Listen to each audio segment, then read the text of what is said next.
Jadi saya penasaran Pak, gimana pemerintah daerah memperlakukan nakes di Kabupaten Bantaeng Pak, terutama rekan-rekan nakes yang terdampak ini Pak. Apakah bagaimana dengan insentif mereka dan lain-lain Pak, mungkin bisa berbagi?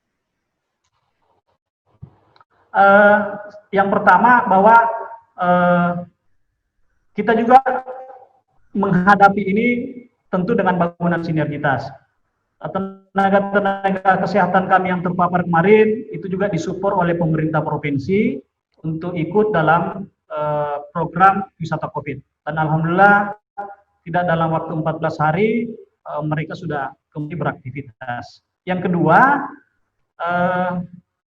Kabupaten Bantaeng dari segi alat pelindung diri itu kami produksi sendiri sejak awal dengan memberdayakan UMKM yang ada di Kabupaten Bantaeng. Jadi seluruh APD yang ada di Kabupaten Bantaeng selain support dari kementerian, dari pemerintah provinsi, hampir sebagian besar kami produksi sendiri. Karena COVID ini tidak hanya mengganggu pada aspek kesehatan, tetapi juga aspek ekonomi itu juga terdampak, sehingga kami memberdayakan, membuat program yang memberdayakan UMKM atau ibu-ibu yang memiliki keterampilan menjahit untuk memproduksi APD.